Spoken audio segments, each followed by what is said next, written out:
Few rulers in human history shaped their image as successfully as Ramesses II, known to history as Ramesses the Great. Ruling Egypt for 66 years, during the 19th dynasty, Ramesses transformed kingship into spectacle, power into stone, and memory into immortality. His colossal statues still dominate Egypt's landscape. His name covers temples from Nubia to the Delta, and his deeds, real or embellished, were carved repeatedly into walls to ensure they would never be forgotten. The king of Upper and Lower Egypt, Yusir Ma'at Ra, Sitipin Ra, chosen of Ra, beloved of Amun. But who was Ramesses II beyond the monuments? Was he truly Egypt's greatest warrior or its greatest propagandist? Historical context and rise to power. Ramses II was born into a military family. His father, Seti I, restored Egypt's power after the religious and political chaos of the Amarna period. Seti I re-established Egyptian authority in Canaan and Nubia, and revived traditional cults weakened under Akhenaten. By his early teens, Ramesses was already named crown prince and served as a military commander, depicted in reliefs participating in campaigns alongside his father. The good god appeared as king, mighty like Montu. When Ramses ascended the throne around 1279 BCE, Egypt was stable, wealthy, and ambitious, but surrounded by rival powers, especially the Hittite Empire in Anatolia. The Warrior King and the Battle of Kadesh. Ramesses II's reign is closely tied to the Battle of Kadesh, fought against the Hittite king, Muwatalli II. This battle is exceptional in ancient history because it is recorded in multiple official Egyptian sources, something rarely preserved so fully for a single military event. The battle is documented through three main types of sources. The poem of Pentaor, a long poetic narrative that presents Ramesses II as a heroic warrior protected by the god Amun. The Bulletin, a shorter prose account that summarizes the events of the campaign in a more factual and chronological manner. Temple reliefs and inscriptions carved on the walls of major temples at Karnak, Abu Simbel, and the Ramesseum, visually depicting the battle alongside explanatory texts. Together, these sources provide a detailed royal version of the battle, combining propaganda, religious ideology, and historical memory, making the Battle of Kadesh one of the best documented military engagements of the ancient Near East. Egyptian account. His Majesty charged alone into the midst of the enemy. None stood beside him. Historical reality. Modern scholarship presents a far more restrained picture of the Battle of Kadesh than the one promoted in Ramesses II's inscriptions. Egyptian forces were caught off guard due to faulty intelligence, particularly misleading reports about the position of the Hittite army. As a result, Ramesses II advanced too far ahead of his main divisions and found himself dangerously close to encirclement, escaping disaster only through rapid response and the timely arrival of reinforcements. Rather than a decisive Egyptian victory, the battle concluded as a military stalemate. Neither side achieved its strategic objectives, and control of Kadesh ultimately remained contested, later formalized through diplomacy rather than conquest. The historical significance of Kadesh, therefore, lies less in its battlefield outcome and more in its aftermath.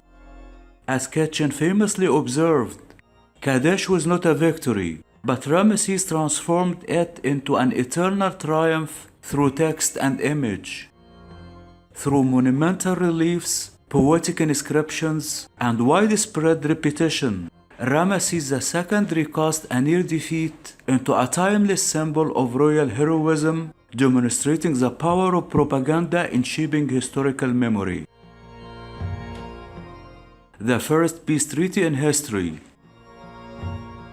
After years of inconclusive conflict, Ramses II and Hattusili III concluded the earliest surviving international peace treaty. The Egyptian version declares, "There shall be peace and brotherhood forever between Egypt and Hatti." The Akkadian version, preserved at Hattusa, emphasizes mutual defense, extradition, and divine witnesses from both pantheons. This treaty reflects political realism, not weakness. The Master Builder. Ramesses II built more monuments than any other pharaoh. His major projects include Abu Simbel, aligned with solar phenomenon; the Ramesseum, inscribed with the Kadesh texts; Ramesses, a planned royal metropolis in the delta. I made monuments exceeding those of the ancestors. Many statues were usurped from earlier kings, especially Middle Kingdom rulers, a practice meant to reinforce continuity rather than deception. Religion and divine kingship. Ramesses II emphasized divine sonship more explicitly than most earlier rulers. At Abu Simbel, Ramesses is shown seated on a throne among the gods, meaning he is presented not just as a human king, but as a divine figure. These scenes suggest that Ramesses was believed to share the same sacred space as the gods, showing his elevated godlike status and his closeness to the divine world. Ra begot him, Amun raised him. This presentation reinforced royal authority and the maintenance of Ma'at, the cosmic order. Family, queens, and royal ideology. Ramses II fathered over 100 children, projecting fertility and dynastic stability. His great royal wife, Nefertari, was depicted almost equal in scale to the king and addressed directly by deities. She for whom the sun shines. Her tomb remains one of the most artistically refined in Egypt. Old age, death, and the mummy. Ramses lived into his 90s, an extraordinary age for antiquity. Medical studies of his mummy reveal severe arthritis, dental abscesses, degenerative spinal disease. Even in physical decline, Ramses retained symbolic authority. Legacy. Was he truly the great?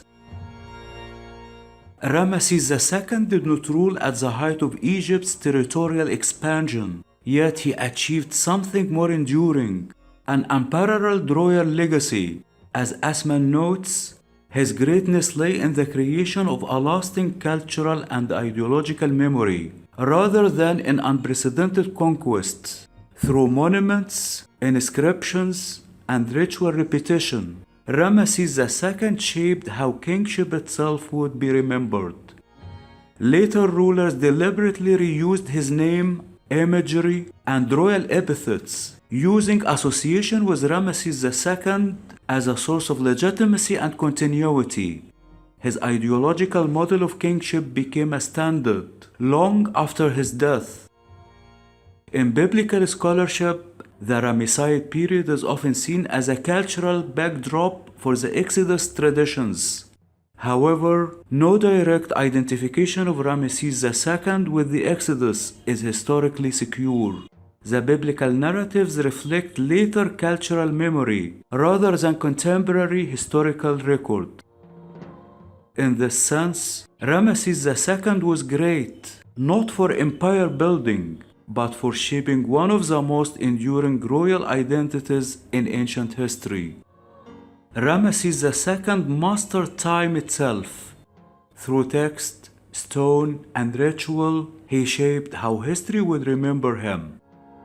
He was not merely a king, he was history's greatest self-architect.